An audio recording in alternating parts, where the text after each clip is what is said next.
This evening we are to discuss some phases at least of the Greco-Latin philosophical mythology.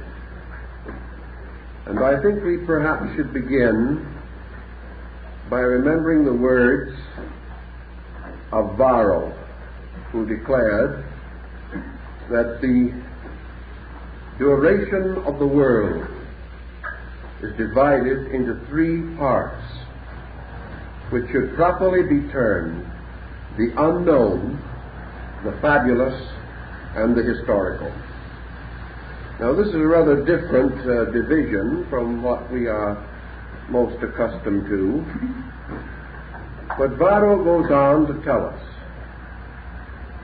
that our concepts and conceptions of those parts of the world's duration which are unknown are set forth in scriptures which relate to such things as precede man or are before his reason and understanding. The second part, which is the fabulous, unfolds through the writings of poets, of mystics, and of those constructors and delineators of myths, of which Homer and Hesiod are typical examples. The third or historical part emerges slowly from the fabulous, and gradually we secure certain footings in known records and accounts, so that gradually in the historic era we become familiar with the positive and proven actions of men and vicissitudes of life and nature. In these divisions, therefore, that which is termed the fabulous is placed between the unknown and the historical. And we may be inclined to quote another statement of this to the effect that mythology is the history of the prehistoric. Now, for man, what is prehistory? It is scarcely to be conceived as merely the record of the world in which he lived prior to his own geniture. More correctly, prehistory for man is the story of himself prior to the period of fable or of legend, or of any record or account which he may retain within his own consciousness, and relating to such matters as he may know only intuitively or inspirationally, or by some communion deeper than reason or understanding. Therefore, we may say that in these three states or periods of his own existence, the first, or the unknown, relates to sleep and to that night which came before the dawn of consciousness, thus to man's unconscious nature. Fable, or the fabulous era, to dreams, and to those first stirrings of internal symbolism by which man sought to explain or understand the structure of his own nature, and therefore perhaps the first or unknown period may be termed the unconscious, the fabulous period the subconscious, the historical period the objectively conscious. For man's own life, from birth, or man's racial development from the dawn of time, both follow this course and this procedure. The Greeks, being naturally addicted to philosophy, were inclined to philosophize upon their fables. And perhaps this is not different from the standpoint of modern psychology, which is inclined to philosophize upon the fabrics of dreams, and to see in the confused experiences of sleep the keys to the rational processes of the human consciousness.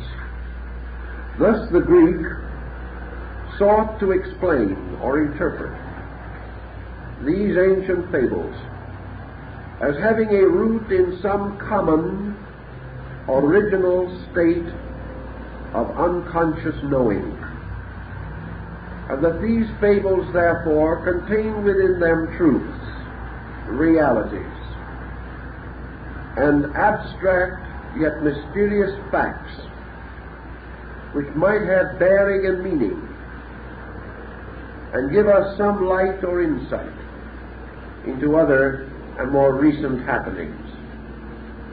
And in thinking about this, lest perhaps we be accused of inventing, I'd like to call first to your attention a few lines or a few paragraphs from Lord Bacon's introduction to his Wisdom of the Ancients, a little work which his lordship dedicated largely to the interpretation of the mythology and legendary of the Greek authors. In his introduction to this work, he writes in one place, "The earliest antiquity lies buried in silence and oblivion, excepting the remains we have of it in sacred writ. This silence was succeeded by poetical fables, and these at length by the writings we now enjoy, so that the concealed and secret learning of the ancients seems separated from the history and knowledge of the following ages by a veil, or a partition wall of fables, interposing between the things that are lost and those that remain." A little later he adds, "Upon deliberate consideration, my judgment is that a concealed instruction and allegory was originally intended in many of the ancient fables. This opinion may in some respects be owing to the veneration I have for antiquity, but more to observing that some fables discover a great and evident similitude, relation, and connection with the thing they signify, as well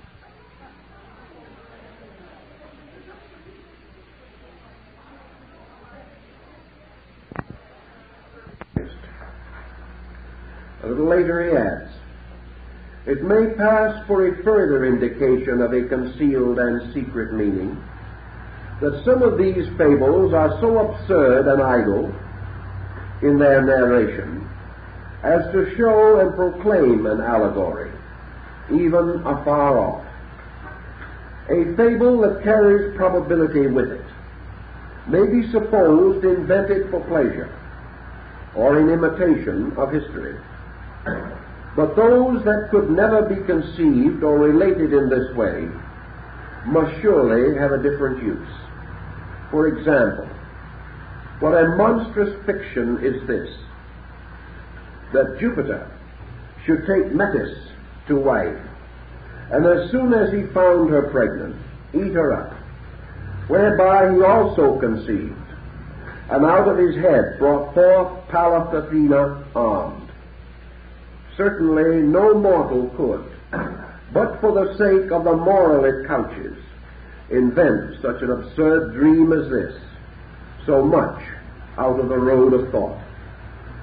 But the argument of most weight with me is this, that many of these fables by no means appear to have been invented by those persons who relate and divulge them, whether Homer, Hesiod, or others, For if I were assured that they first flowed from these later times and authors that transmit them to us, I should never expect anything singularly great or noble from such an origin. But whoever attentively considers the thing will find that these fables were delivered down and related by these writers, not as matters then first invented or proposed, but as things received and embraced in earlier ages. Besides, as they are differently related by writers nearly of the same age, it is easily perceived that the relators drew from the common stock of ancient tradition and varied but in points of embellishment, which is their own. And this principally raises my esteem of these fables, which I receive not as the product of the age or invention of the poets, but as sacred relics, gentle whispers, and the breath of better times, and from the traditions of more ancient nations came at length into the flutes and trumpets of the Greeks. Now I think that more or less summarizes the viewpoint that we wish to emphasize or explain or discuss this evening. Namely, that these fables, which have not only descended from old time, but have been perpetuated from generation to generation and from culture to culture, owe their existence and their survival to some secret and purposeful meaning which they possess, which, like the famous animal fables of Aesop, but thinly conceal or clothe moral realities or philosophical facts which are timeless and forever practical, useful, and immediate in their implications.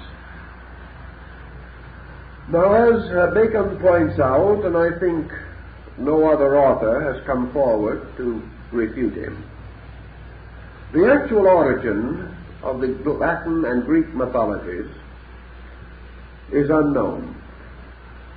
The Latins derived greatly from the Greeks, but upon a lower level of interpretation. For whereas the Greeks were essentially philosophers, the Latins were essentially economists, men of more practical and material interests and inclinations. And in their keeping, the religious mysteries of other nations lost much of their deeper and more sacred values. But to go then to the Greeks and to discover, if possible, the origin of their legends, I think in most probability the mythology of the Greek nations must be traced to Asia, probably through Egypt. And we are informed by the Egyptian writers that Osiris, the central figure of a great Egyptian cycle of sacred myths, was driven from India in the form of Apis, the sacred bull, and that therefore this wisdom cult which he represented was of Asiatic origin. We find the same thinking largely among the Orphics, among the Greek mystics.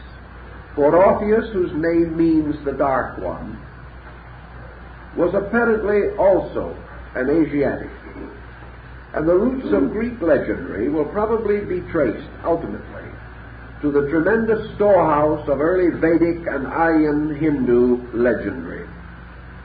In fact, practically every legend and myth to be found in Greece can be discovered also in the earlier writings of the ancient Hindu Arya peoples.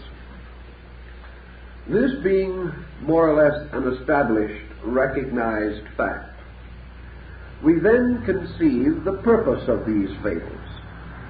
Why were they prepared? What was the reason that man, possessing certain instinctive or basic knowledge, chose to conceal this knowledge?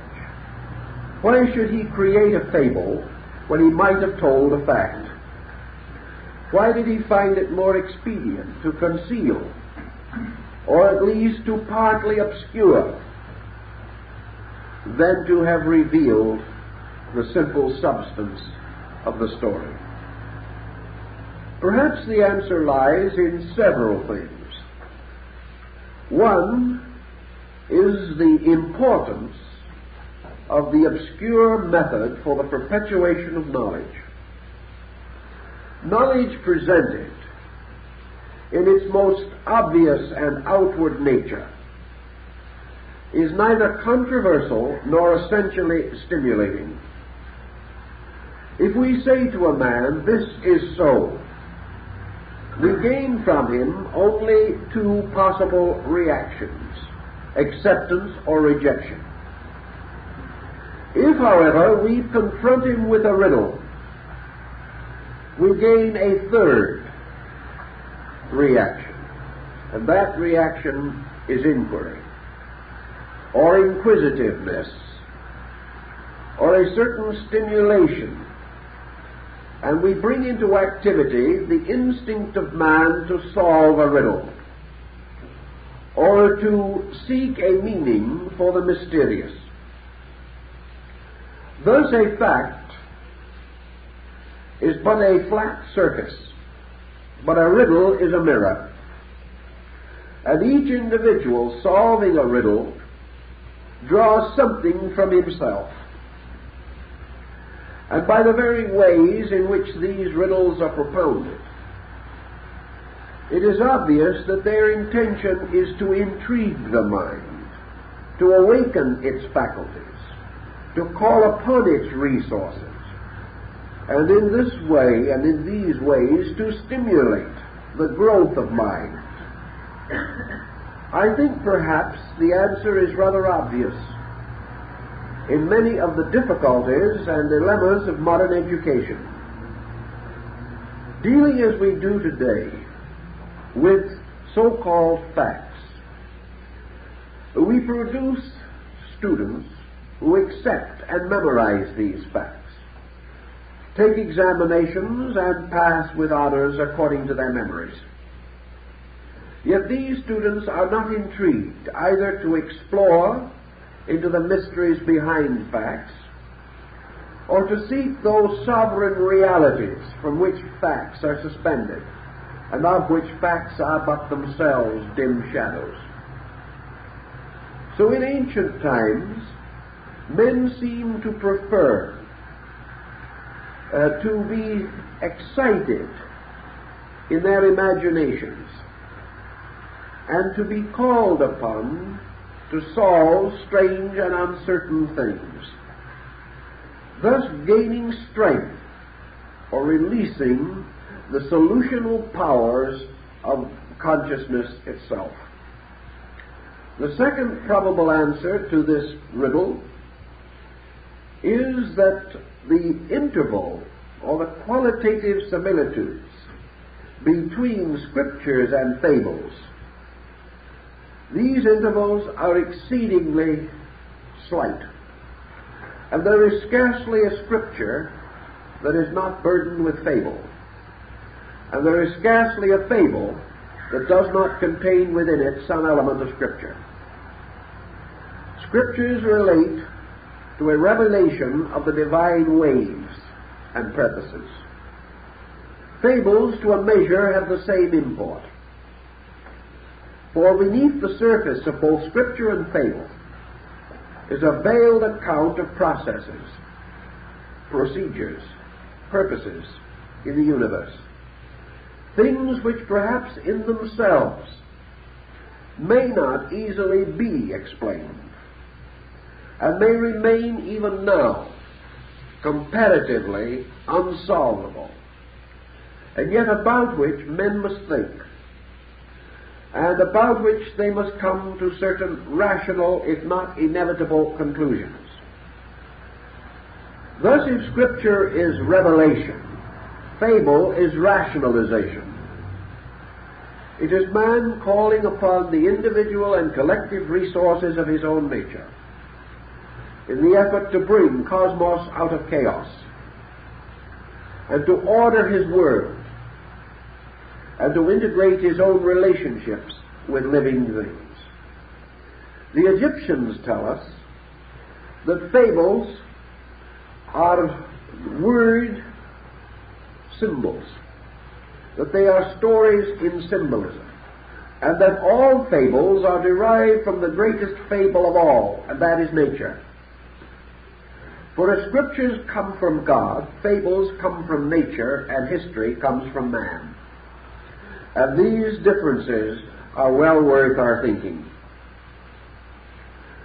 Everything we see in nature may have a literal meaning, but it is also fabulous, because there is no process, no procedure or condition in nature which totally reveals itself. It gives us some part of a large story and conceals the rest. Those who are content to accept the surfaces of nature as the total of it limit themselves and to a measure drift toward that materialism which is a self-blindness imposed by the will upon the eyes of the mind.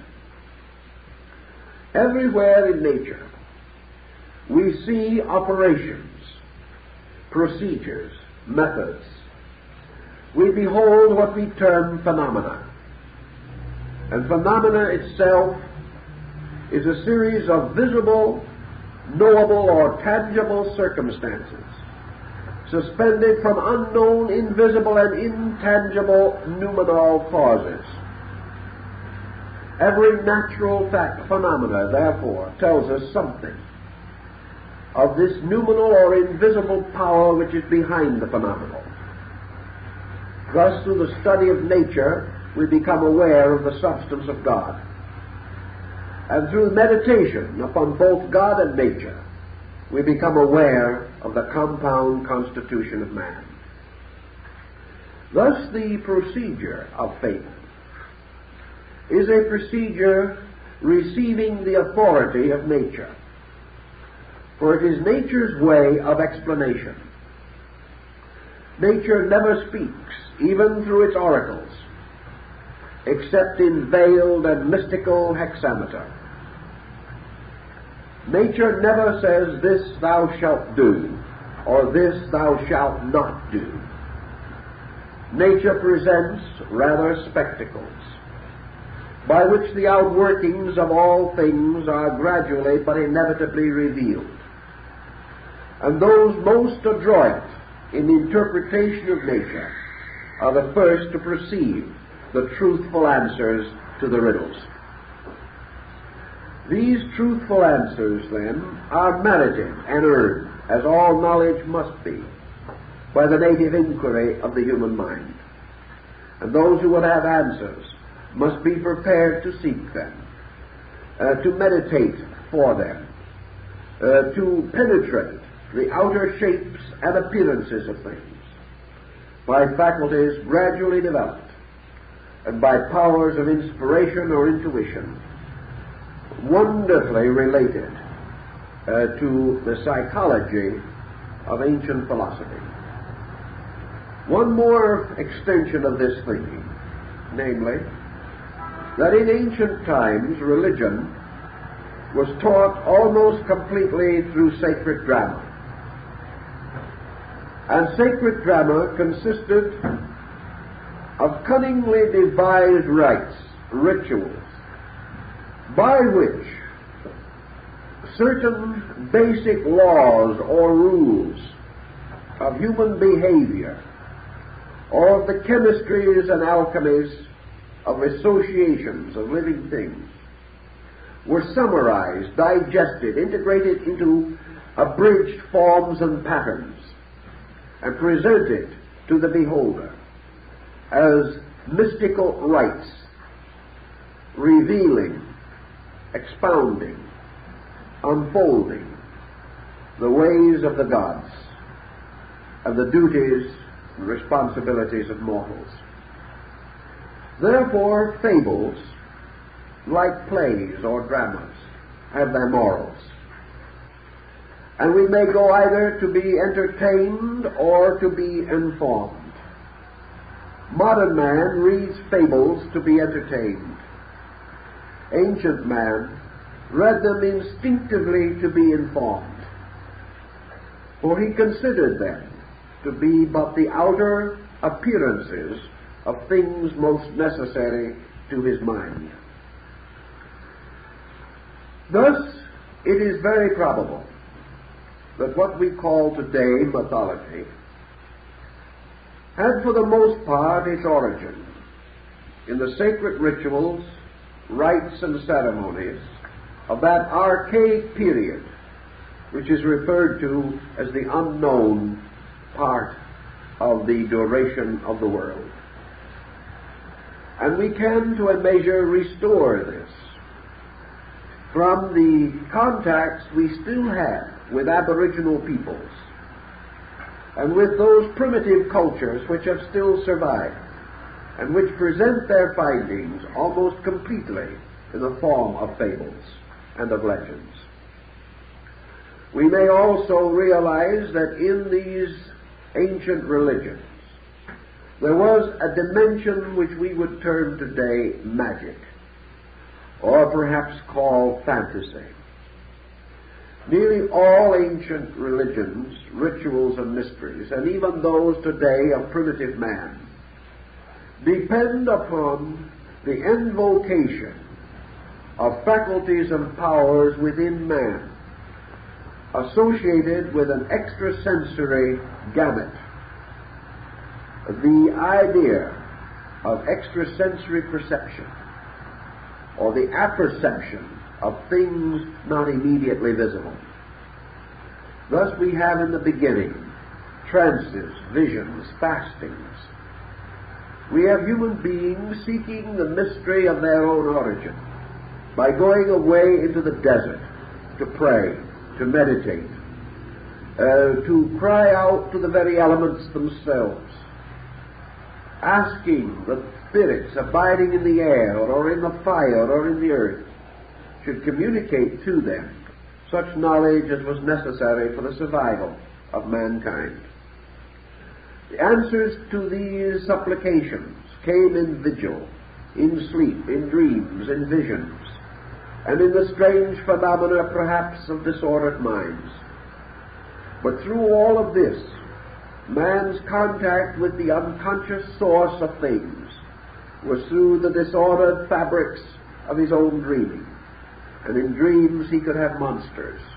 In dreams no reasonable or rational relationships were essential.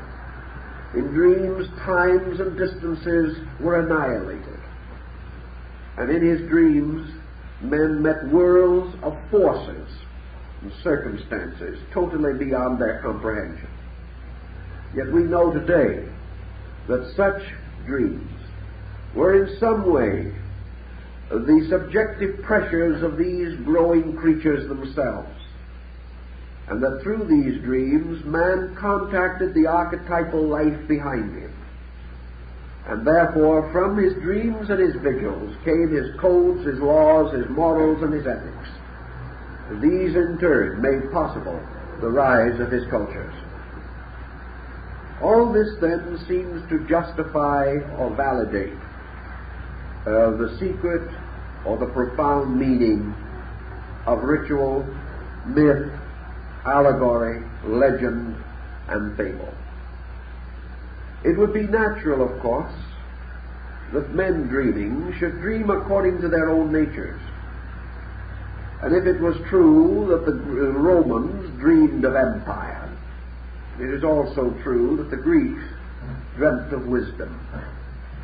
And for that reason, their dreams could be filled with symbols peculiarly suitable to their rational powers of interpretation. For the symbol arises in the dreamer himself, and is of substance and likeness with his own character. A philosophic people would therefore have philosophic dreams, and these dreams in turn, interpreted by others of similar minds, would gradually give solidity and foundation to great concepts. and to noble convictions about the ways of life and nature. Thus, in approaching Greek mythology, we are coming upon an alphabet of symbols. And I think we are perfectly justified in assuming that men, scholars, mystics, sages, of such caliber as Aristotle, Plato, Pythagoras, Euclid,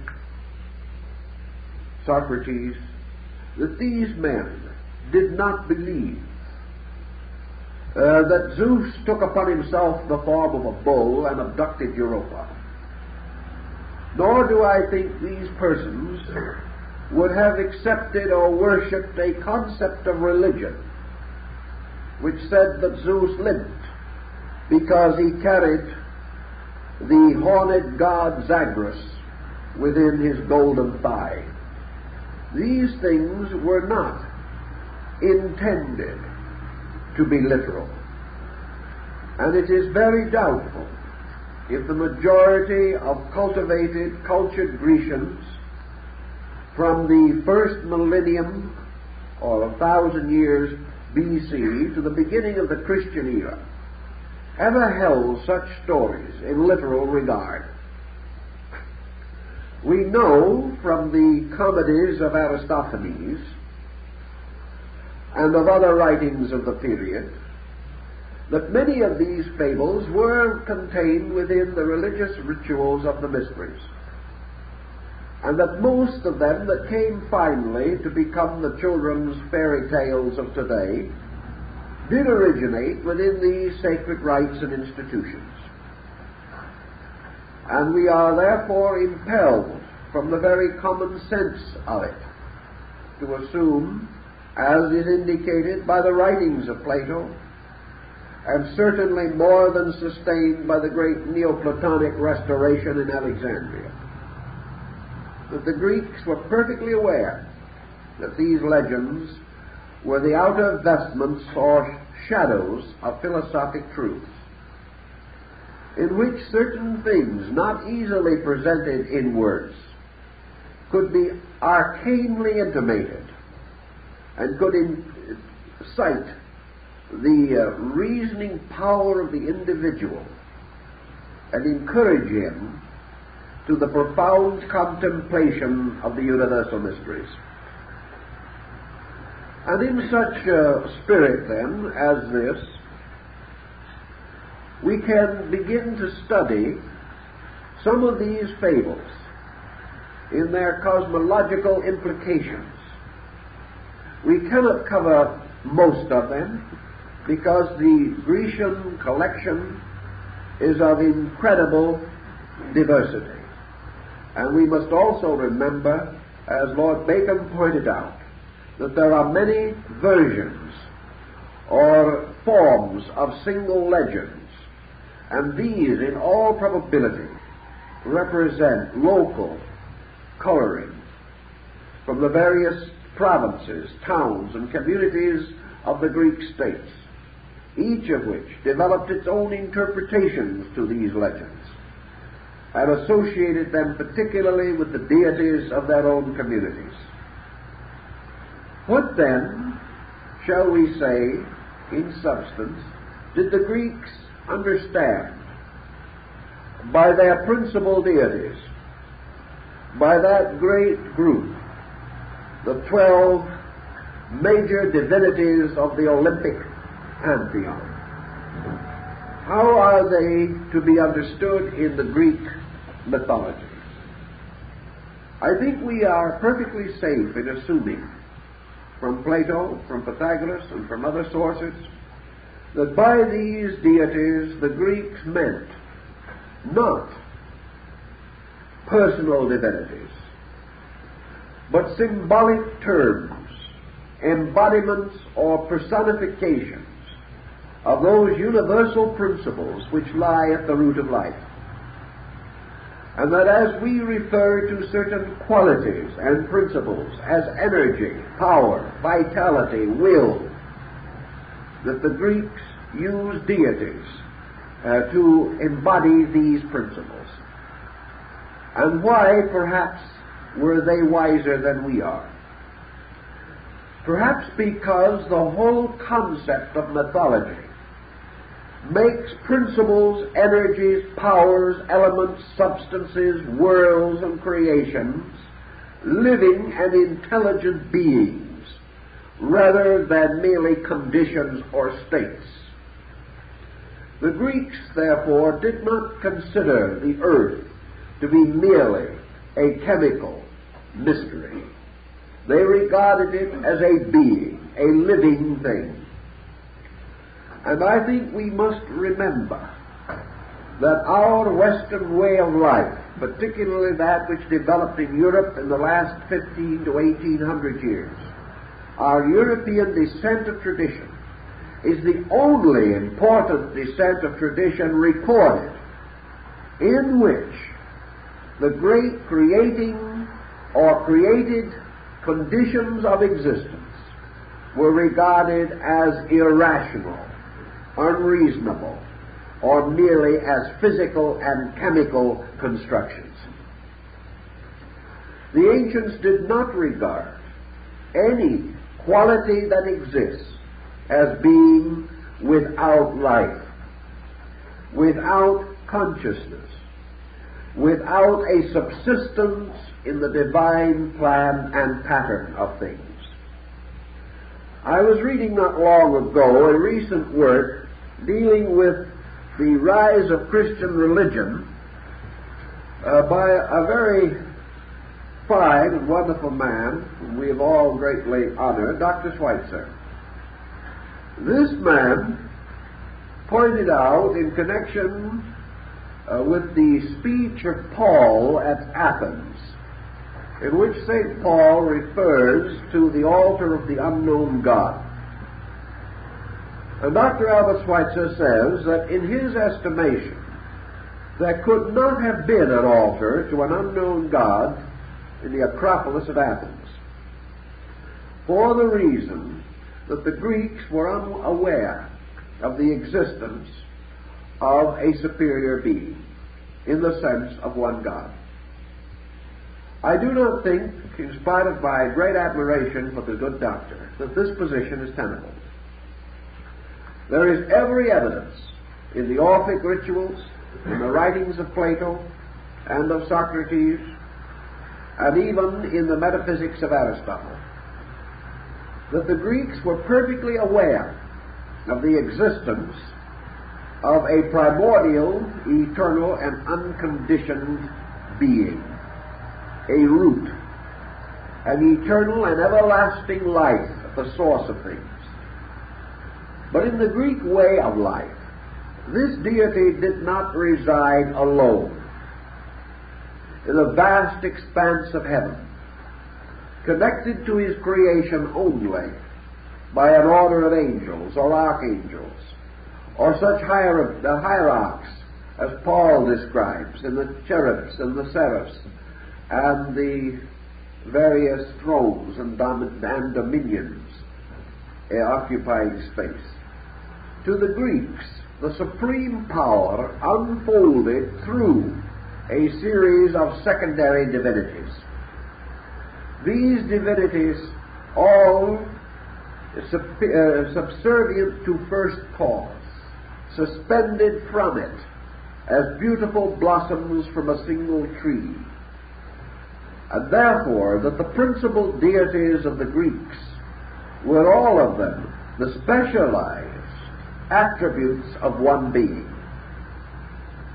That if one of these deities represented justice, and another represented law, and a great train of the Muses followed after the Pythian Apollo, so all of these divinities, both superior and inferior, both the great orders and the lesser orders, were all to be regarded as the infinitely diversified manifestations of one universal being.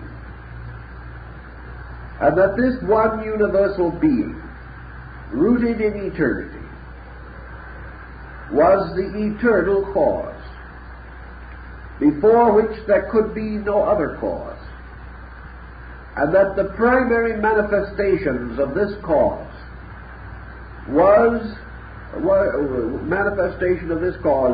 to cause in itself other manifestations to come into being, so that the great orders of gods were the extensions of one power in various worlds, planes, levels, and degrees. And by means of this concept, a great network of analogies was brought into existence, so that the gods could exist upon all levels, and finally, that the entire divine order might descend together and inhabit man. And just as surely as man is an extension of God in nature and in time, so man by his existence does not deny God, nor does the individuality of man deny the universality of God, nor do the diversifications of man deny the unity of God. Just as surely, therefore, as man exists as a focal point in the manifestation of a divine order, so other focal points may exist. To recognize these is not idolatry. It is rather to recognize, as we must all do, that the unveiled and naked face of God no man hath ever seen, and that wherever we turn looking for deity, we behold the manifestations of this cause, but not the cause itself. We may see the valleys that have been watered by these fountains, but the Father of the fountains we do not see. We therefore recognize deity only by the numerous faces or expressions which we observe in the great unfolding of nature. We may seek for God in fire. We may hear Him in the winds. We may seek to discover Him in the spirit within ourselves, or in the eyes of a newborn babe. And perhaps we see God in all these things, but the naked face of God we do not see. The Greeks believed this from a philosophical standpoint. They believed, therefore, that we might know deity as Zeus. We might recognize him in the great statue of this deity that stood in the temple of Olympus. We might recognize deity as Vesta, guarding the fires.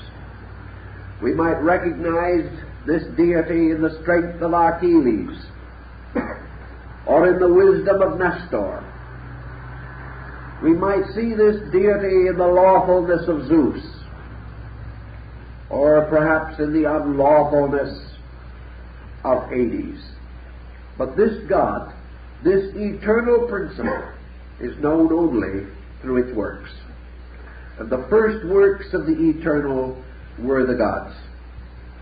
And these first works were merely the extensions of this eternal being into condition, by means of which worlds could come into being, by which all the elements could be differentiated, by which all natures could be formed and found.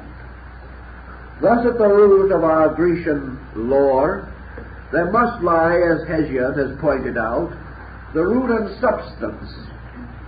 And this root and substance tells us that in the beginning there was a total existence, which is called unaging time. This unaging time lived forever in its own foreverness, and the Greeks did not even attempt to name it. This was the unknown God. But do not misunderstand, this is not the unknown God upon the altar which St. Paul describes, because in the structure, the Greek structure of the inscription on that altar, an unknown supreme being could not be signified. All that the Greeks had built was an altar to a deity about which they were uncertain. Because this altar was the result of a plague which afflicting Athens, the Greeks offered a sacrifice upon the altar of each deity that they worshipped, but the plague did not end. They therefore built another altar to signify any and all deities they may not have known to worship, and placed the offering upon that, and the plague abated. So this was the story of the god, of the altar described by Paul in his sermon to the Athenians. But the fact is that the Greeks did possess this concept of the great threefold, thrice deep darkness, the mysterious abyss of the Chaldean oracles, that which was forever and forever the same. This deity they could not worship, because they could not conceive that they could approach it or depart from it, that they could add to it or detract from it. They could not conceive that this being would be aware of them, or in turn could be without awareness of them. They had no concept of how this eternal, unconditioned foreverness, this total, this unconsciousness as the fullness of all consciousness, this minus which was the total plus, this they could not rationally conceive. And these philosophers of Greece explained it very simply, and their explanation has never been improved upon. Namely, that man is an imperfect fragment of eternity.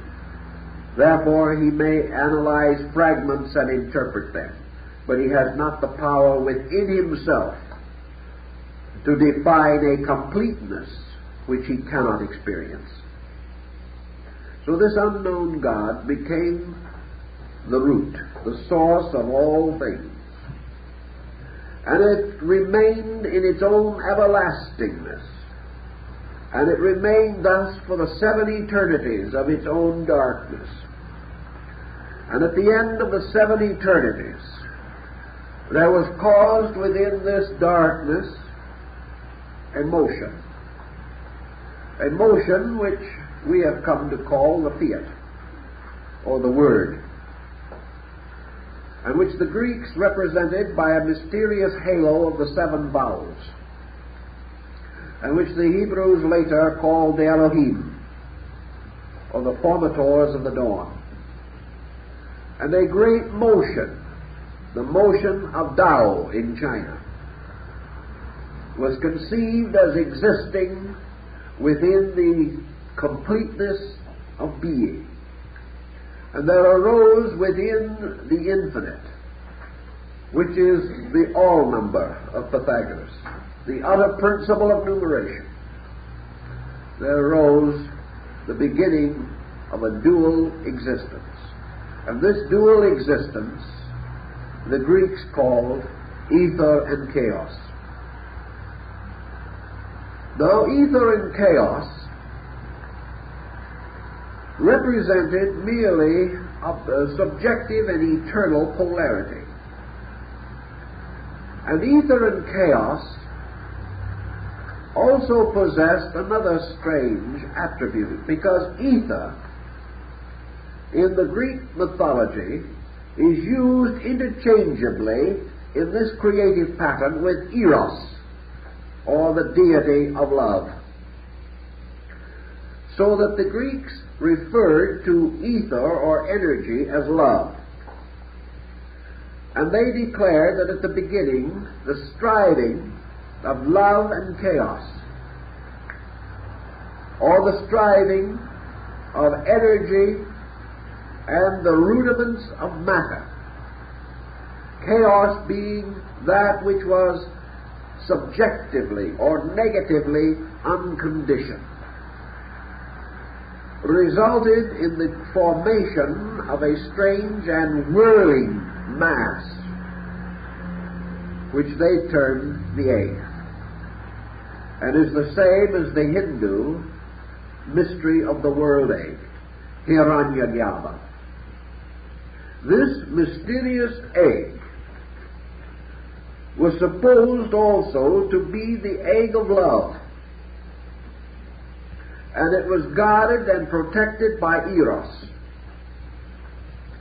But within it there grew and came into existence a strange and wonderful being, the first to be born from the mysterious egg. And this egg is almost equivalent to the story which we find in the Finnish epic, the Kalevala, where we have the goose laying the egg of iron, which is to be the world. In this legendary, therefore, ultimately, the egg formed of the strivings of ether and chaos burst asunder and revealed resplendent Phanes, the ancient Greek symbol of rational light. This was the light not of the world of men, but the light of the universe. And Phanes emerged much in the appearance of the cherub of Ezekiel, because this Greek Phanes had the head of a man, a bull, a lion, and an eagle, and was winged, and its body was surrounded with serpents. And Phanes burst from the egg, and the gold and silver hemispheres of the egg became heaven and earth. And in the great luminous distance between these dwelt this god, who was called also Proteus, or the god of many forms and faces. And Phanes, as the rational principle, was said to possess no likeness except the face that others bestowed upon him. In any instant he could change his total being, and to all who saw him he appeared different, but in substance he was always the same. Thinking about him has been somewhat restored by a recent book, The God with 1,000 Faces, for Phanes had all faces and all natures, because under the term of rational light we conceive of everything that exists, and under the form of rational light also we conceive of the creations. And Phanes is the great archetypal reason that bursts from the egg of duality, or is born out of the great focal point, which is the egg, which is set up at the boundary point between universal unconsciousness and universal subconsciousness. Therefore, out of the unknown came the first great dream, which is the striving of the unconscious and the subconscious, ether and chaos. And it is Phanes who impregnated the subconscious with the dynamic archetype of being, and there appeared therefore the dim background of the divine plan and the divine order. Phanes was in a mysterious manner also the firstborn of the Logos. For Phanes, or reason, was the first blazing similitude of the infinite threefold darkness that lay behind. No further could man conceive than this, that he might sense or capture one of the infinite likenesses of this rational light, because behind that light was only darkness. And behind that light was the ever-abiding power that could not be defined, which could not be known, but could be recognized only through its thousands of faces, facing all ways, the symbol of the great rational power of the world. Now, out of this division, then, of Phanes and the power of the great age which was broken asunder to release him, came the symbol of subjective consciousness. Phanes, the many-winged, the many-headed, the many-armed. And the upper part of this egg, or the golden egg of space, was itself also a living being. And upon that living being was bestowed the name heaven. And when the Greeks wished to refer to heaven, they didn't say heaven as we do, because they did not conceive of it merely as a bowl.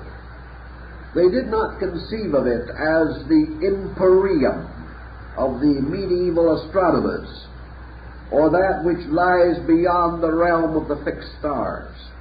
They did not conceive of it as John in the Apocalypse, in which he found a little door in the sky and went through into the mysterious world above the firmament.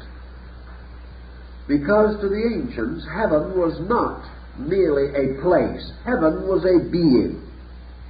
Because after all, what we call places must all be beings in the Greek mythology.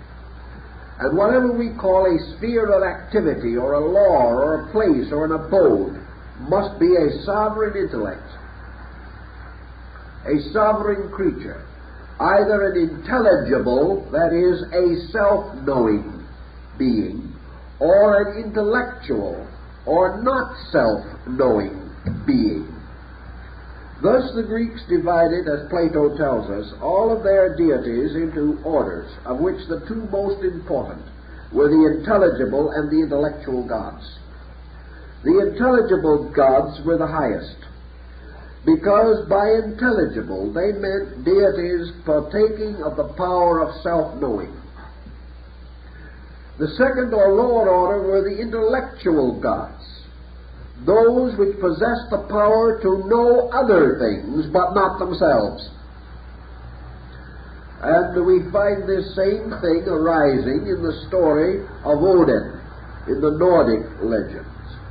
Odin, like Jupiter or Zeus, was the father of the intellectual gods, or the lower order, because Odin could know all things, but he could not know his own fate. Therefore, he called forth Erda, the Earth Mother, begging her to reveal the mystery of his destiny. She would not tell him. He went to the foot of the great tree Yggdrasil, and there he cast an eye into the pool of Mimer, because he was told that if his eye be single, then he might know the mystery of his own fate. But still he did not know. He then hung himself upon the world tree, a crucified Savior, seeking thus to know the mystery, but he could not. Nor could the Greek gods of Olympus know that which was their own ultimate condition and nature. Only the intelligible gods could know these things, and they were much higher. But heaven, which was the chief of the intelligible gods, therefore gods knowing within themselves, and also chief of those gods which are called the unmoved movers of all things. Heaven had to be a being, because within heaven all things lived and moved and had their being. Is forever passing. So Uranus is eternal time, within which things neither grow old, nor have beginnings, nor have end. And Uranus is the pre-symbol of the Golden Age, and all the divine worlds, and all the divine powers that inhabit them.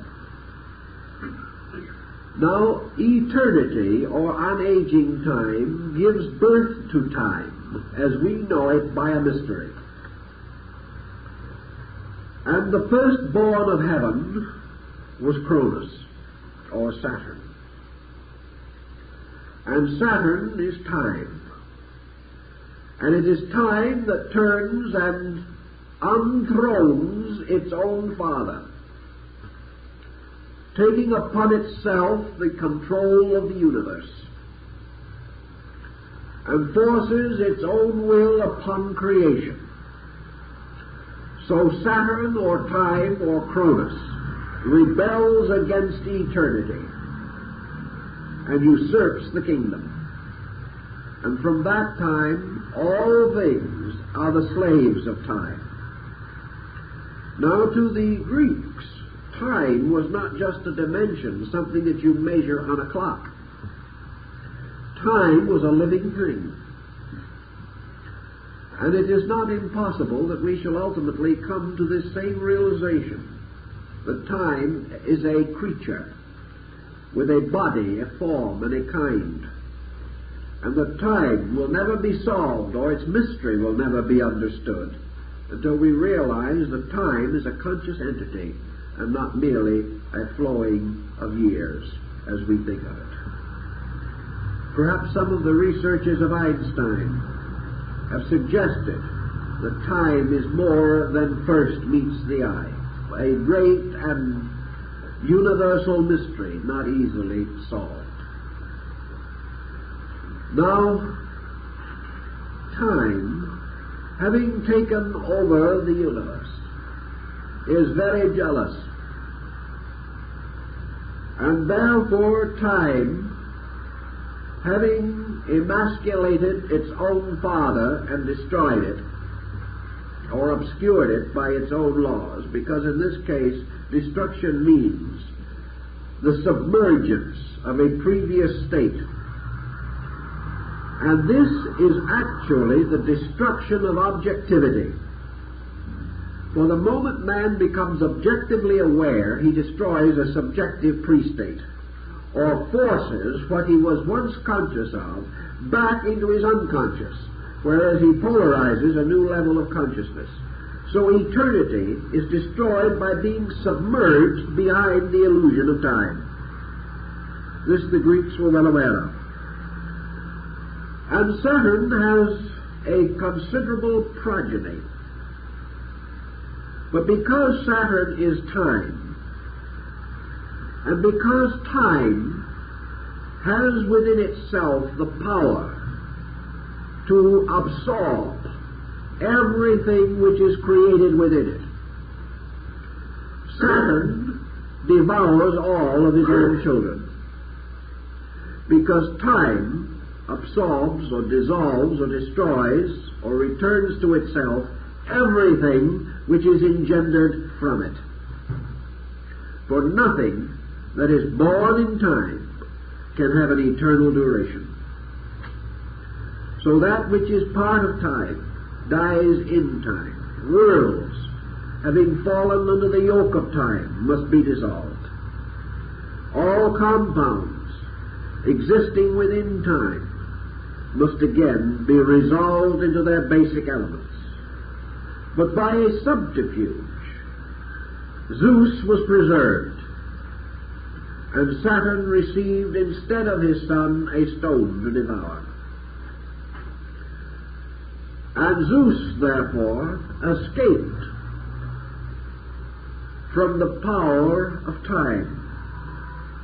And by Zeus, the Greeks understood, therefore, the next logoic power.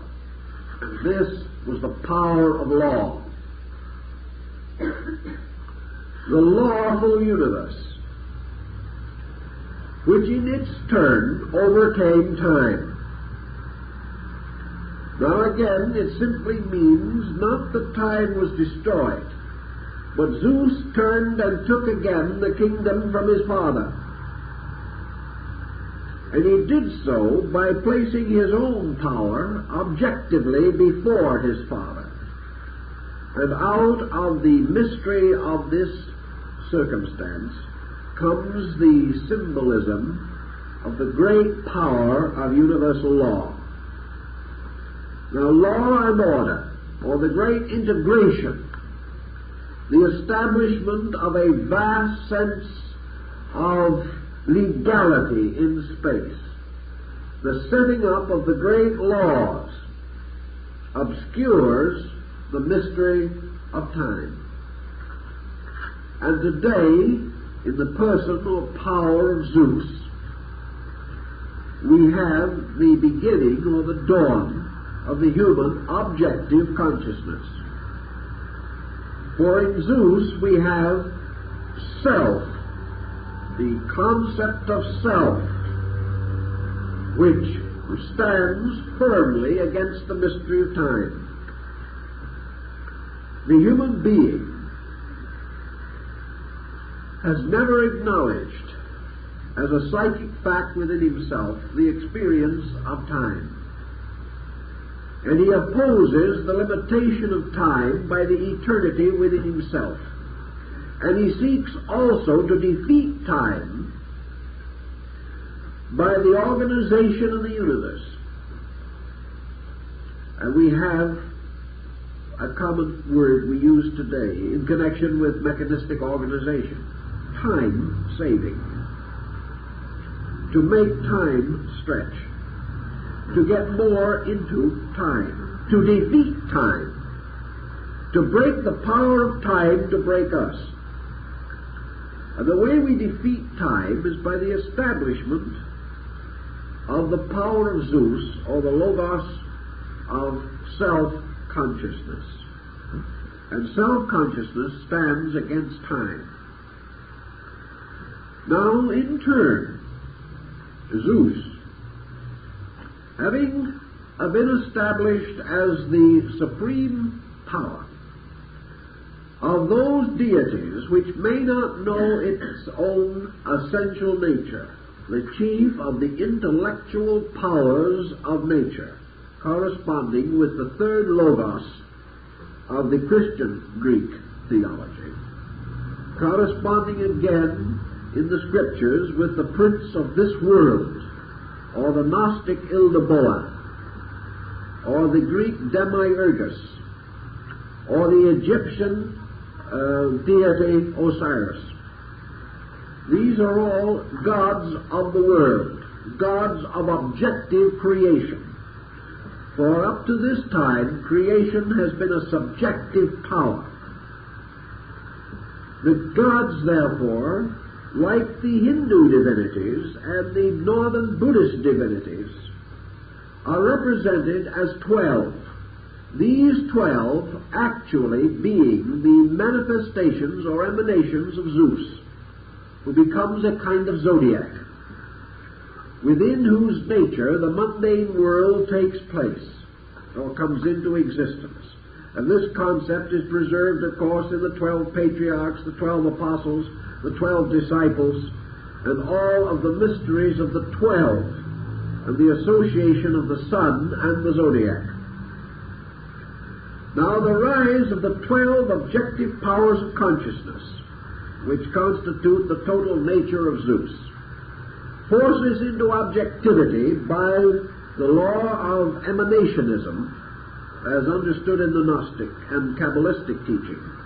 The moment a positive power is manifested, a negative receptivity comes into existence. Every light creates a shadow. Every positive power brings forth out of the abyss its shadow, its negative reflection. So when the 12 gods seated themselves upon the Olympic throne as the 12 powers of the conscious self, either in the solar system or in man, the result immediately was the arising from space, from chaos, from the unknown part, from the world below, from the formless materials from which the world was to be fashioned. There arose 12 giants, or 12 chaotic powers called the Titans.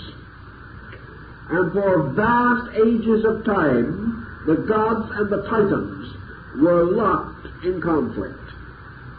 And this conflict consisted of the struggle between cosmos as law and chaos as matter. And what we are actually confronted with is this problem of law imposing itself upon matter, and the great conflict between activity and inertia, the great conflict of organizing the vast area of material resource into the likeness and similitude of the divine plan. Now this struggle went on for a great period of time, and the struggle apparently was purposeless, ageless, and meaningless until law, which was of course the direct descendant of heaven by divine right, although each had achieved its end by usurpation. In other words, each one had stolen the kingdom. And in this you concentrate upon the concept of the diminishing or lowering levels of consciousness, in which each lower degree achieves its end by stealing the kingdom from a higher degree. So that by the time we get down to what the metaphysician of the 19th century called mortal mind, we're down very close to Zeus. And somewhere in the background, divine mind has been deprived unjustly of its kingdom. So these degrees of consciousness all represent the stealing of something greater, or the locking of something greater, or the submerging of something greater, and a lesser power taking over, until in the person or in the concept of Zeus we have personal consciousness, the egoic self, self-will. We have the concept of a man as master of the universe, or of the deity who is to mold the world according to its own nature, taking the place gradually of the great God who has been obscured. This can only happen, of course, if this lesser deity belongs to an intellectual order of gods, because the prerequisite of rebellion is that this power does not know its own source. If it knew its own source, it could not rebel. Therefore, Zeus can know anything of what is going to come from him, what is to do. But where he came from, he cannot know. Therefore, he becomes a free agent, like man. And because he is a free agent, he creates a world in the abyss, and locks that world in a terrible struggle, which we find also emphasized in the Götterdämmerung, or the ultimate conflict of light and darkness, the Armageddon, or the last great war of Egypt, or the battlefield of Kurukshetra in the Hindic classic, the Bhagavad Gita. Now, Zeus is law, beholds itself locked forever with the Titans. Law fighting, and darkness reacting. And the more violently law imposes itself, the more violently the Titans react, until these two powers become involved in the tremendous struggle which almost might be regarded as equivalent to the strivings of a nebular hypothesis in space, the world coming into existence. Then it is that Zeus unites with Semele, a mysterious symbol of sleep or of dreams. Perhaps we have almost a yogic. Zeus, by interior visualization or fantasy, creates within himself or impregnates illusion or imagination, Semele, with his own son, who is the likeness of himself. Semele is destroyed by the blaze of the celestial power of Zeus himself. The child is rescued and placed in an artificial womb in the thigh of Zeus, and there it is maintained until birth. And there is born from the thigh of Zeus from the union of law and fantasy or imagination, is born the horned Zagreus, Dionysus, later Bacchus. Therefore, Bacchus becomes the only begotten of law, and in turn the god of ecstasy. Dionysus, which is the true deity, the lord of the vine, the dance, and the theater. Dionysus is the deity that has no evil and no negative or destructive power within it whatever. Now there are many, many fables concerning this deity. But in the oldest forms, this deity is nearly always represented as a small child with some of the attributes of Cupid, who is also very important, far more than merely a sentimental divinity as we are inclined to think. But Bacchus is the one, or Dionysus, is the one for whom Zeus intends the kingdom. For Zeus feels that in this Dionysus, or the god of the sacred dance, is the ultimate rulership of the empire to be vested. Therefore, Zeus ordered Bacchus to be brought up in a mountain, and appointed to him in the beginning a panther for a nurse. Now it's interesting, of course, that in the old Jewish rites and stories, it is said that the original name of Jesus was Jehoshua ben Pantera, which means Jehoshua, or Jesus, the son of the panther. This legend carries through in an important manner. The first miracle of Dionysus, or Bacchus, was the transforming of water into wine at a wedding feast. IHS, now seen on the altar cloths of churches, is the original monogram of Dionysus. He was the vine, and ye are the husbandmen. He was the Lord of the vine. And he was also the first deity of the Greco-Western world to be ritually worshipped by the Eucharist. Now, the condition of Dionysus in this particular problem is most intriguing. He is the heir to the kingdom. Yet he is not a deity of law primarily, but a deity of visions. A deity who went around the world associated with dance and flowers and surrounded by spirits who sang and danced with him. And he was given old Silenus for a teacher, a strange and ancient man who was most mysteriously wise. And old Silenus more or less represented in those days what our term silence means today.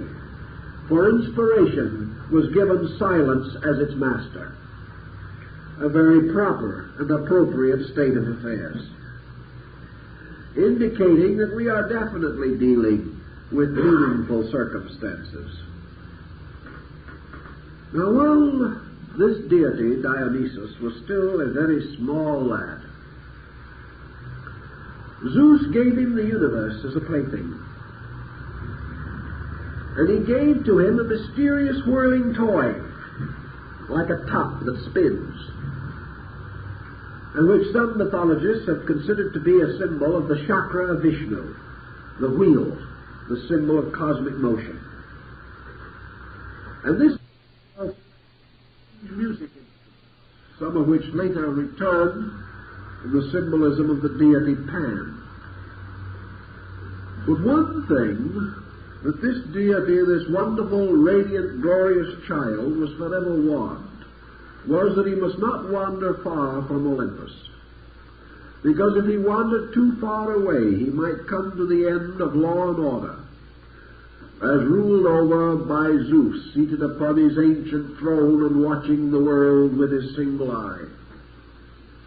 And if the little godling should wander too far away, he might fall into the clutches of the Titans or the chaotic forces of nature and be destroyed. But the Titans, or the negative powers, were determined to destroy Dionysus, because they conceived in him the power of ecstasy, by means of which that could be accomplished which law could not achieve. They knew also that this God of beauty was to sometime take the place of law, and that beauty was sometime rule the world.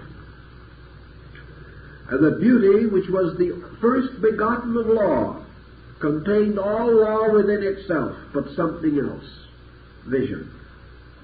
This mysterious power of ecstasy.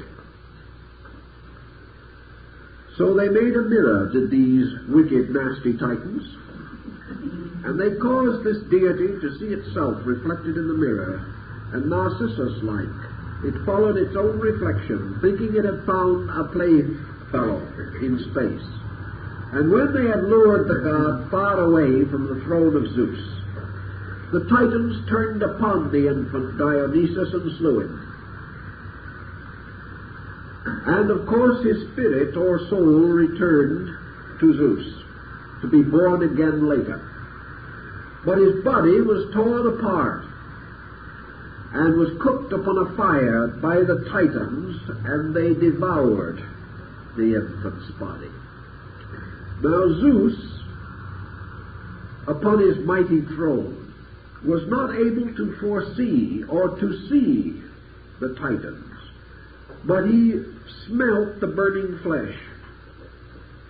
And he then caused his attention to become set upon this mystery and saw what had occurred. And he sent Pallas Athena, born from his own mind, like Brunhilde, born from the will of Odin. And he caused her to take the head and soul of Dionysus and return it to him. This is like the head of Orpheus, that continued to give oracles after the body had been torn apart by the Ciconian women. And after the head and soul had been rescued, Zeus turned his thunderbolts upon the Titans and completely incinerated them in his wrath. And he changed them into ashes. And then from these ashes, which contained the blood of Dionysus, the gods fashioned the bodies of the first human beings. And then therefore all human beings are composed of the ashes of the Titans and the blood of Dionysus. Now it would be quite incredible to assume that such stories have merely fabulous intent, that they deal with very deep and obscure and arcane mysteries of life we cannot easily doubt. For we realize that from that time on, Zeus could not destroy man, because if he turned again his wrath against the Titans, he turned also his hate against the blood of his own son. So from that point on, Zeus could not destroy man without turning his wrath against his own blood. And of course the blood of Dionysus represented the sole power in man, or the divine presence of the Logos. And Dionysus was again reborn, and his mysteries and rites were established. And he formed the great mysteries by which man was to be educated and restored. But over the power of law, therefore, came the power of love and beauty in the power of Dionysus. And therefore Socrates declares the great powers of the universe to be the one, the beautiful, and the good. And the beautiful is in each case the power of the redemption by ecstasy, or by the internal vision of reality.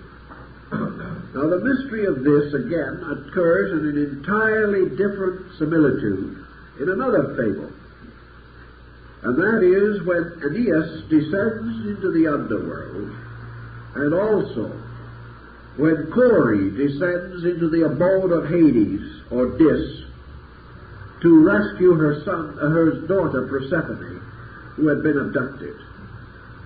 In order to descend into the underworld and return alive, it is necessary that the traveler should find the golden bough that grows upon the tree.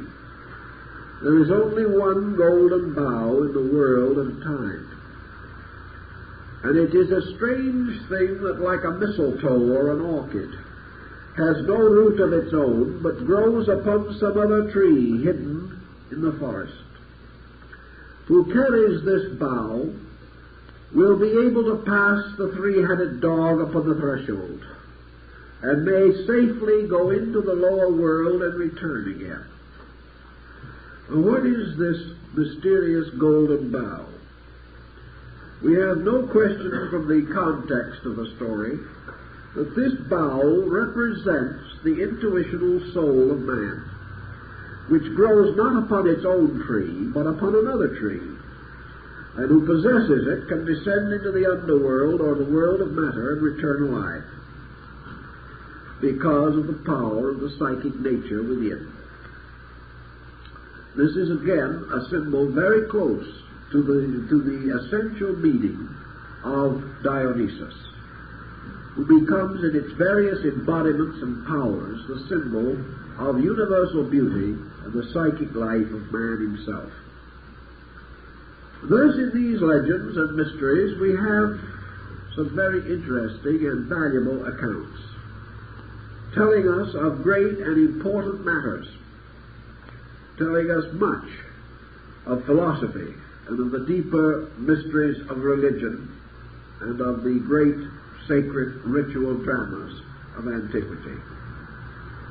Now, we also must face and recognize always the arising of the great hero cycle. And we must also realize that the Greeks represented a kind of human being who after death could be taken to heaven and become a constellation.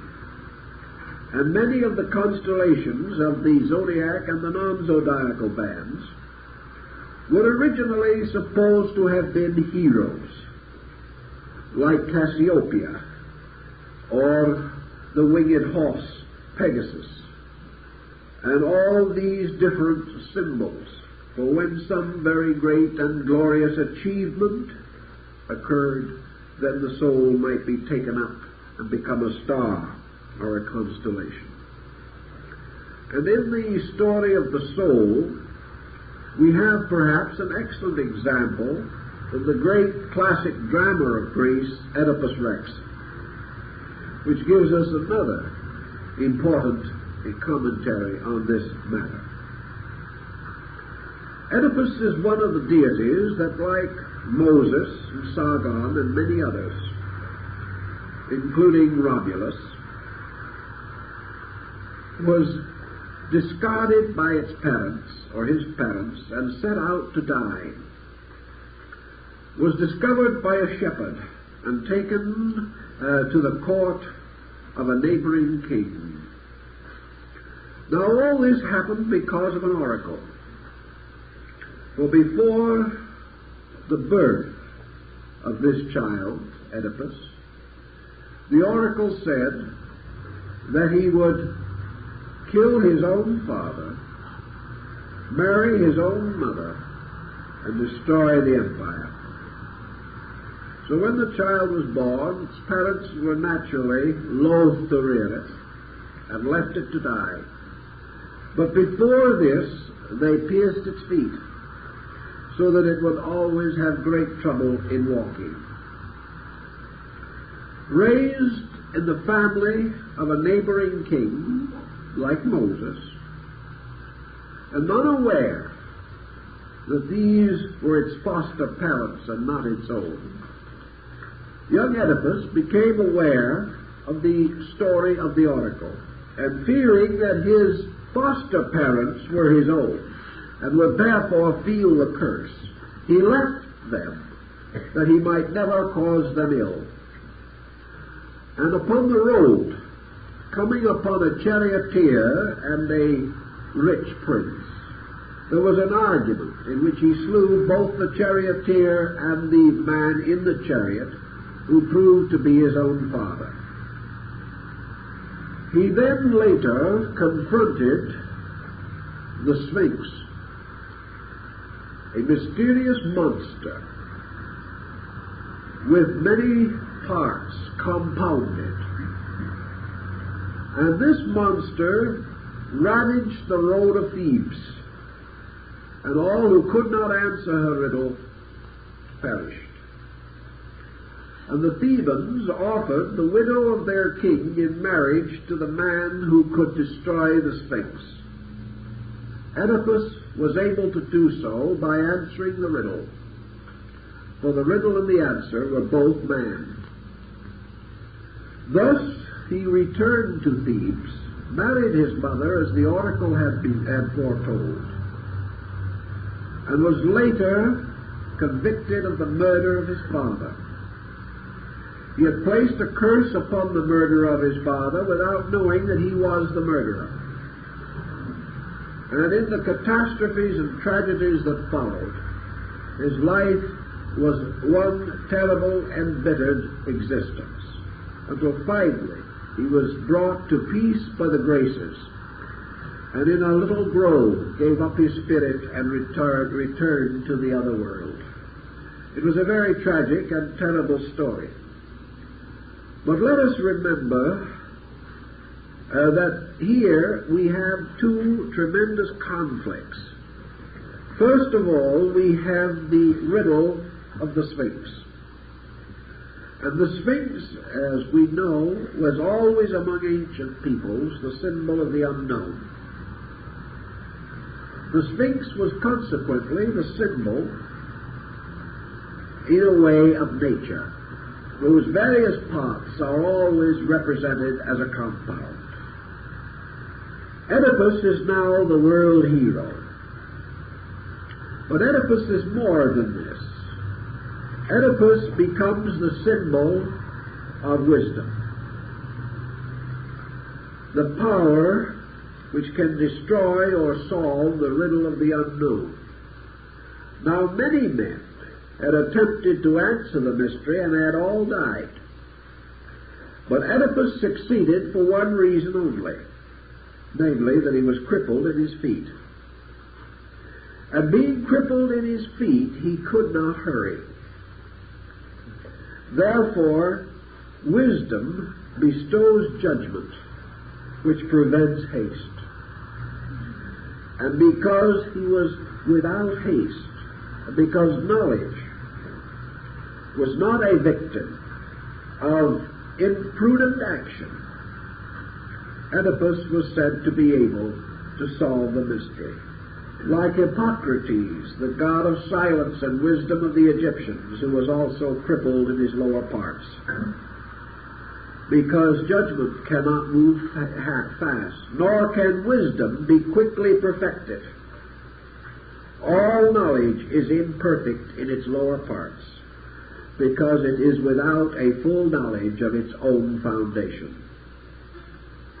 The Sphinx, representing chimera or illusion, is man's struggle to solve the mystery of all things, to learn in the end that the mystery of everything is the mystery of himself, that who solves himself solves all. Then, as Lord Bacon points out in the mysteries of the ancients, the wisdom of the ancients, knowledge having overcome ignorance or illusion, or science having defeated the unknown, the carcass of the unknown is placed upon the body of an ass. For once knowledge is possessed by the wise, it can then be passed on to the foolish, and they can carry it forever.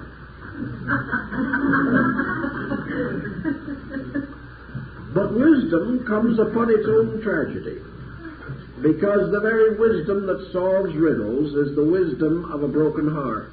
and wisdom is the carrier of the world's great tragedy. For that which by wisdom has destroyed illusion finds no happiness or security itself.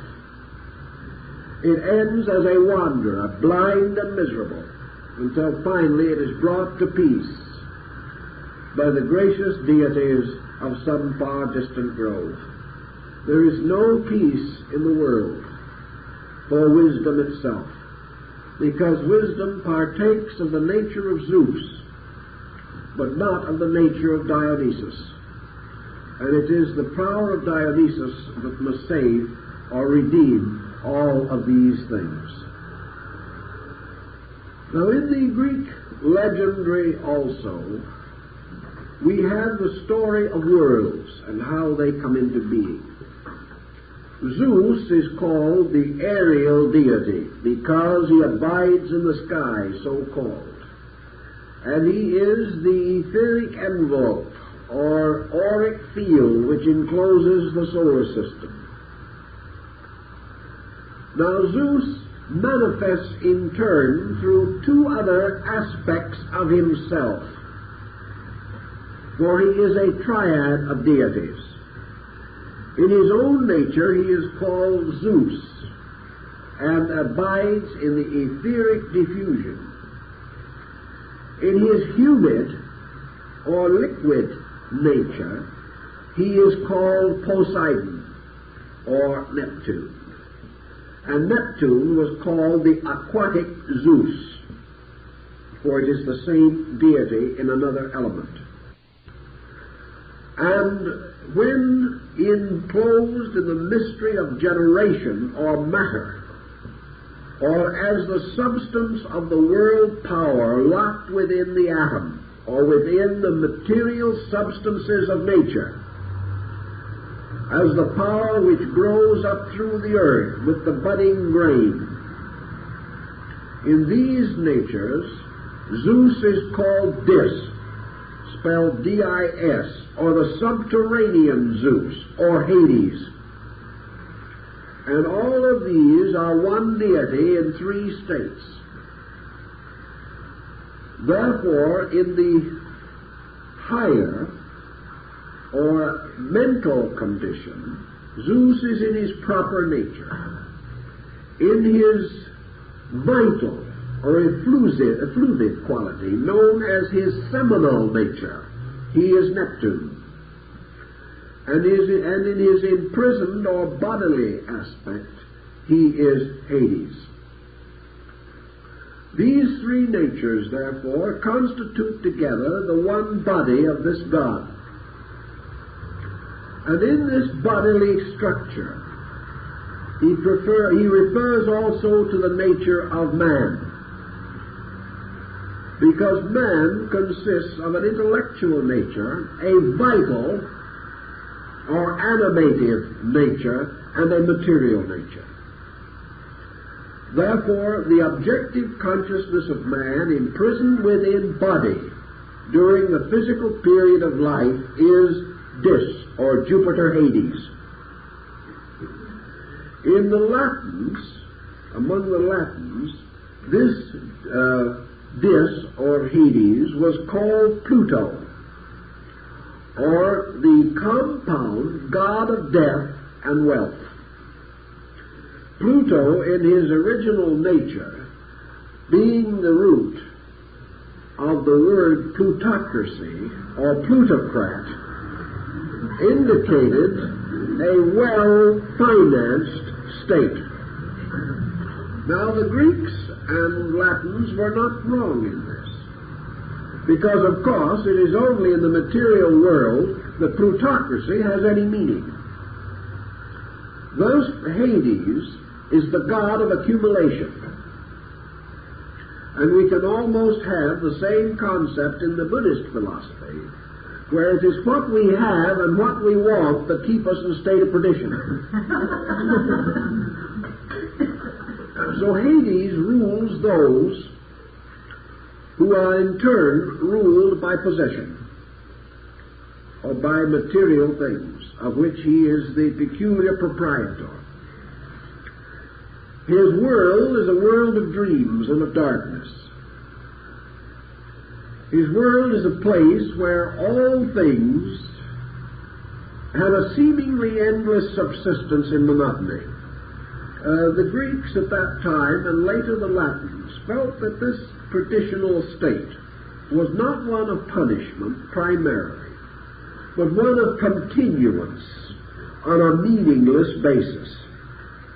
You just went on doing unimportant things forever until you were bored with yourself and everyone else. You could have almost anything you wanted until you were so tired of it you never wanted it again. Until finally the desire to achieve or to be dominated completely the sufficiency and complacency of things.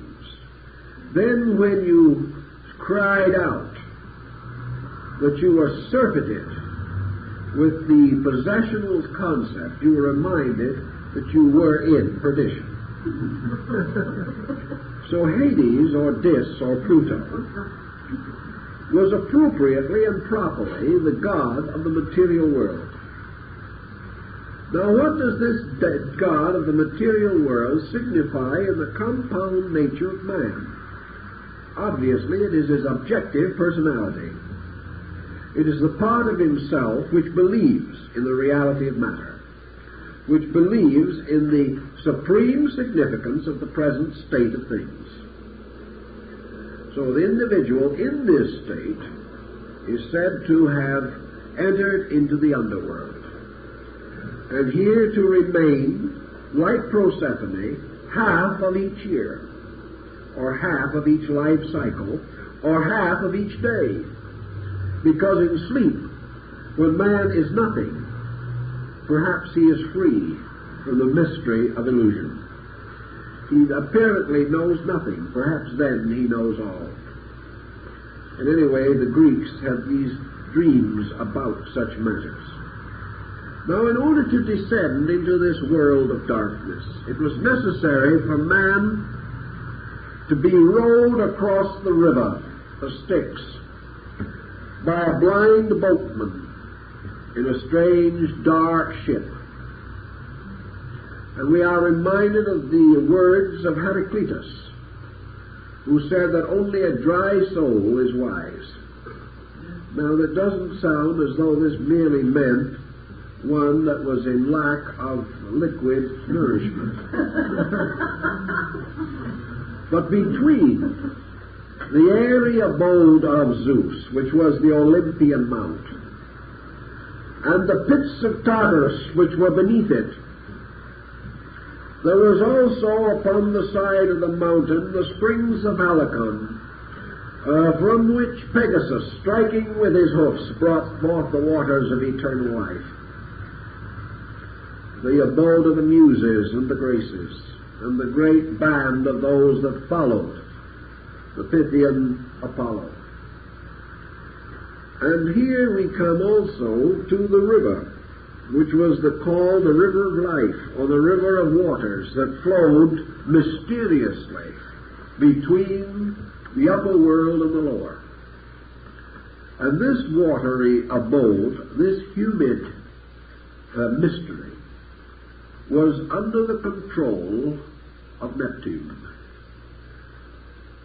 And Neptune was therefore lord of the seas, and of all things that had to do with waters, and to him were given the control of all the continents and lands that existed of the sea, and he was, of course, the great deity who presided over the mystery of Poseidonus, or the lost Atlantic Empire. But what were these waters primarily? According to Heraclitus, with his dry soul and several other problems, they represented the mystery of humidity. Humidity, in turn, being the secret of generation. Souls falling into generation, or falling into the world, first passed through the sphere of humidity, which was represented by the river, which divided the invisible world from the material one. And this river, like water, which is Maya, or illusion, Mari, or the sea, Isis, Isa, the waters, all of these represent the symbol of illusion. And those who would enter into materiality must first drink of the water of Lethe and must forget reality. So once the soul enters into the mystery of generation, it loses the memory of its divine origin and falls into the mystery of birth. And having thus entered into the mystery of birth, it is unable to escape therefrom. On the other hand, the soul escaping through redemption or the heroic state must rise through the symbol of water and be carried to the other shore in the ship of the doctrine, as the Northern Buddhist says. And we also have in the good old Christian hymn, one more river to cross. And that is the river of illusion. And we will be united with all our friends on the other shore, which is again the river of illusion. And that is why we have in the ancient Christian symbol of the church, the original church built in the form of a ship, for the reason, as in the fisherman's ring of the papacy, for the reason that the ship of the doctrine must carry the soul across the sea of illusion. This is the great expedition of the Argonauts, seeking for the golden fleece. This is again part of the wanderings of Odysseus, or Ulysses, who, being a hero of the order of Poseidonus, or the sea, was forced to overcome the oceans, or overcome illusion, in order to return to his native land. All these legends go on and on and on, and every one of them can be broken down into some part of the mysterious and psychic life of man himself. We also can see the thinking of this in the statement of Plato, that in the beginning of the world, the Logos impressed itself upon space in the form of a cross. We have an early recognition of the symbol of the cross and the Logos. We have the gradual rise of the rituals and mysteries which have caused men like Voltaire to insist that Plato should have been the first canonized saint of the Christian Church, because the greater part of the deeper rituals of Christianity were derived from the great symbolism of the Orphic mysteries and the great rituals of the Greek philosophies. Contemplating in such a manner upon fables, we can see why minds like Socrates and Plato would have regarded them as indispensable, and also why each in his turn might have invented others, or given new color and meaning to those already invented, and thus advanced this great philosophical, symbolical language, which, when properly used and understood, transforms every one of these stories into a valid statement of universal laws. And the delight of this is that these valid statements are not the same as you will find literally presented in books. They are not the kind of statements that you can get even today from an approved text, although we've had 2,300 years since Plato to clarify these points. These statements have a strange, mysterious, mystical vitality in them, which is totally lost in what we call the exact knowledge of today. And in one simple fable is concealed more of reality than in some great text, most scholarly produced and most detailedly analyzed. And furthermore, these fables sink immediately and inevitably into the consciousness of man, rising in him again through some reminiscence, through some recollection of things partly known or suspected, until they coax out of man some phase or shadow of his own psychic awareness. Thus they form an excellent and appropriate method of instruction.